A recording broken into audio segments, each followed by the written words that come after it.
Hello everyone, we're Company D. My name is Bobby, this is Eric and Cam, and today we're going to present to you Verizon Wireless, the industry that it operates in, as well as some tips and possible recommendations that could help it with future growth and expansion. First, Cam's going to get us a little background as well as some strategic operations of Verizon. Well, in 2000, Verizon was formed with the merge of Bell Atlantic and GTE. And in 2002, they came out with the first 3G network, which really set themselves apart from the other carriers at the time. Like Sprint, that's when they really fell off, is when they weren't providing internet services that people needed.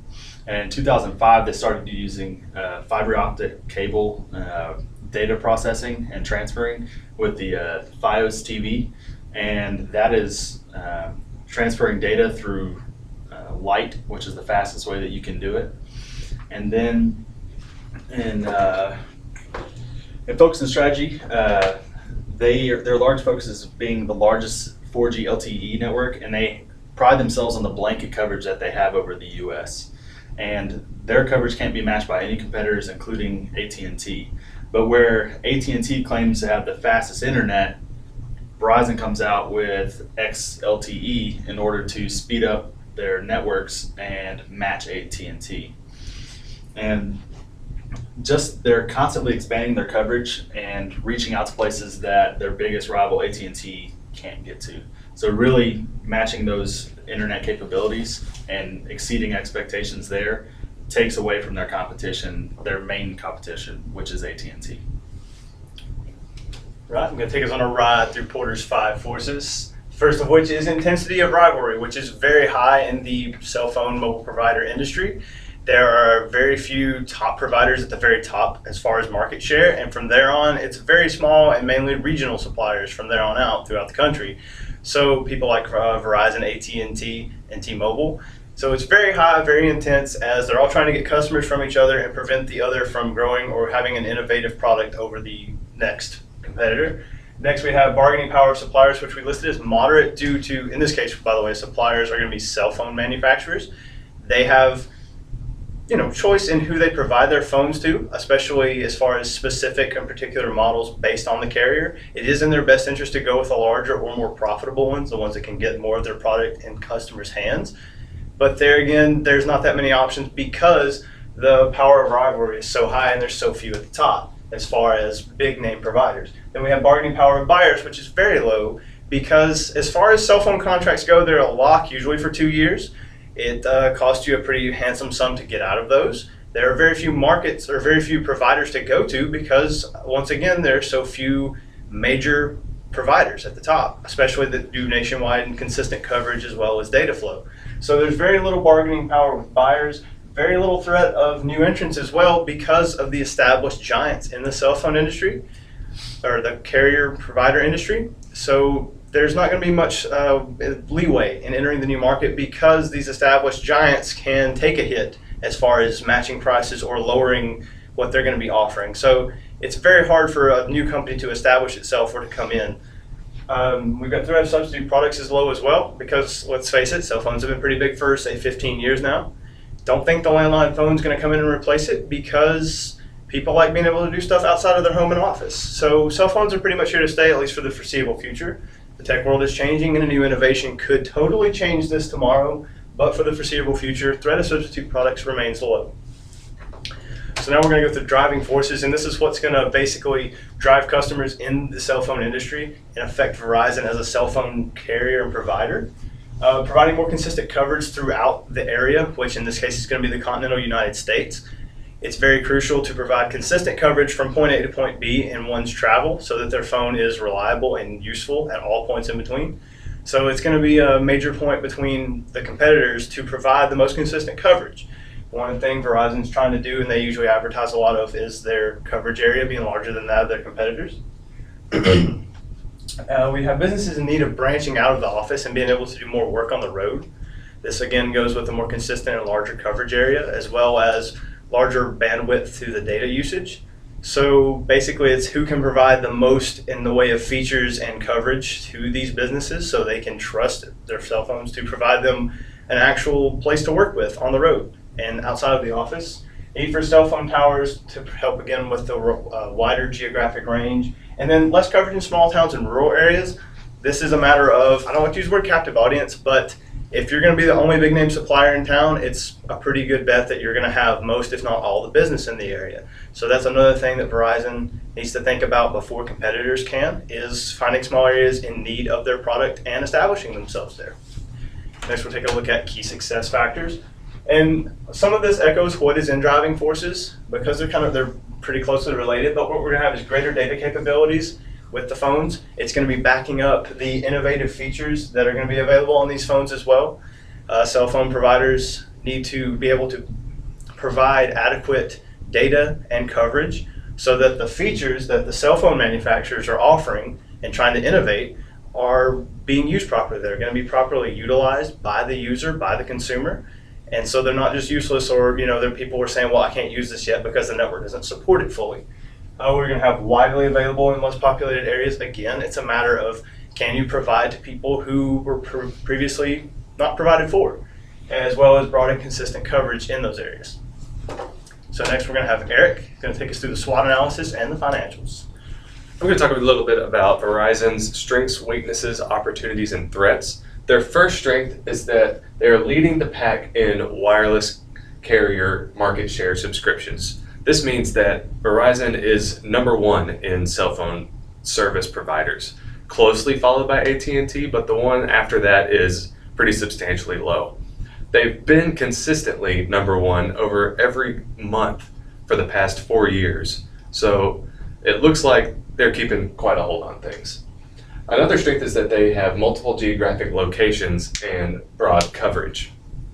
Because they have assets spread out throughout the entire United States over all these kinds of states, they have low risk of, like a natural disaster taking out a building and it detrimentally impacting the country. And because they have all these assets spread out, they have broad coverage across the United States, which is an advantage over AT&T.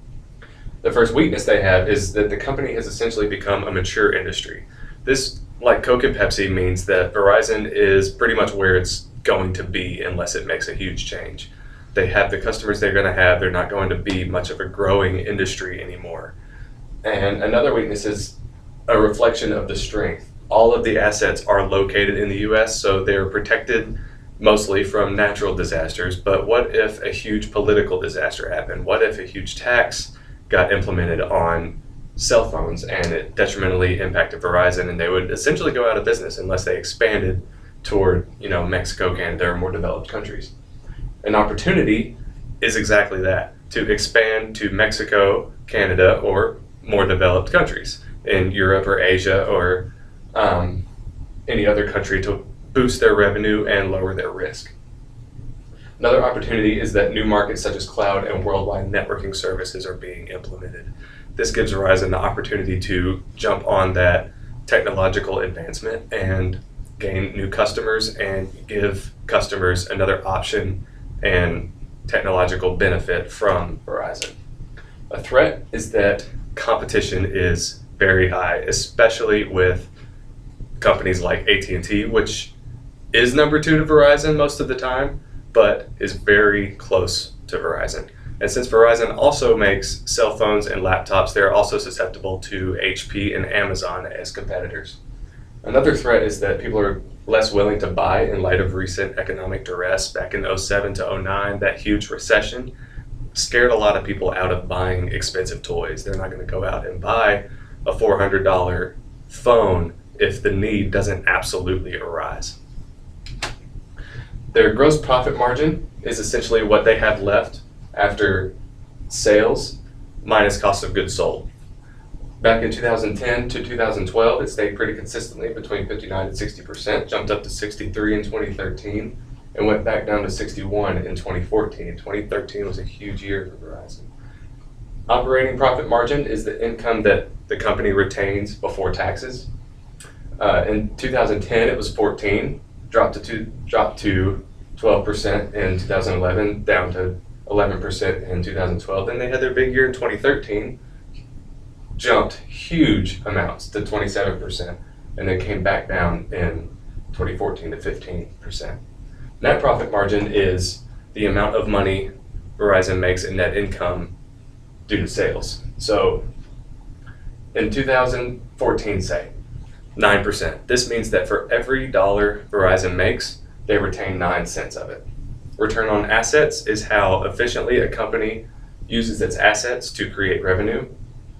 And Verizon's pretty consistently stayed in the single digits across the board, but has been above 5% for most of it. In 2013, their big year, it jumped to 9%, and then back in 2014, it dropped back down to 5%. Return on equity is how efficiently a company uses the investors' money to create revenue. This is very important to investors. In 2010 through 2012, it stayed to 12%, jumped up to 25%, and because the net income was so high in 2013 and the equity was so low in 2013, it resulted in an 87% jump in 2014. Okay, and now we're going to cover a couple things on the worry list, but we're going to really flesh it out in the recommendations. We got lack of a strong global presence, which Eric kind of covered in the SWOT analysis when he said their weakness was most of their assets are focused in the U.S. So we're going to talk about expanding beyond the U.S. Lack of worldwide locations, spread out assets, lower risk, competitors partnering with other technology providers, which we're also going to cover. As far as the recommendation, number 1, we said expand to other highly developed markets, to other countries, whether this means North American expansion or across the Atlantic or Pacific if you want to go that way. Either way, other countries kind of expand the network. We've got a couple of options, one of which was going to be seek out areas with very fragmented service providers to buy them up and then unify them under the Verizon name. You've already got the equipment and the customers in place. I realize it's not as easy as that and as cheap as that, but it's going to be cheaper than option B, which is going to be establish yourself from the ground up. Start your own towers, attract your own customers, possibly face very stiff competition from established rivals already in those countries. And so it's going to be more expensive, but Verizon does have the quality and capital to back that up. And then option C was going to be partner with an intermediate service provider, someone who's not as large as an established rival, but also not as small as just a regional provider. Basically, they're going to know the area and have some customers as well as some equipment, and Verizon's going to bring its reputation and expertise to them, and then begin its domination of the country. We've also got partner with suppliers to be the sole vendor of new products. This is the AT&T and iPhone example. Verizon needs to have the next iPhone. They need to partner with tech companies, not necessarily existing cell phone companies either, tech companies who have not entered the cell phone game, and be willing to negotiate with them, work with them, bring their expertise to the table, and bring the next innovative product to the cell phone market. Obviously, this can incur some risk. It can be a flop, but it could be a huge hit and be the next iPhone. So it's worth the risk, it's worth the gamble. And finally, Cam's going to take us through a little bit of why Verizon needs to expand on their Terramark service for businesses. Verizon Terramark services are an example of how Verizon is always trying to be innovative and expand and get ahead of a competition. And the Terramark services are basically there to help businesses maintain and protect their infrastructures while outgrowing their competitors because they're reaching and getting closer to their client base. And the Terramark services are just a great way for businesses to build using their data centers for low cost and maximum security. And it allows customers to basically future-proof their business by pairing with Verizon using their data centers. They don't have to worry about the technology and IT changes that are going to be happening tomorrow. They're going to be happening years in advance because they're already with the best company. And that is it for us. All right. Thank you. That was Company D's analysis of Verizon, its industry, as well as a few recommendations for future growth. We hope something pops out as particularly useful in there, and that you'll peruse our paper for a little bit more detail, especially as far as the recommendations go. Thank you very much. Thank you. Eric, make that stop.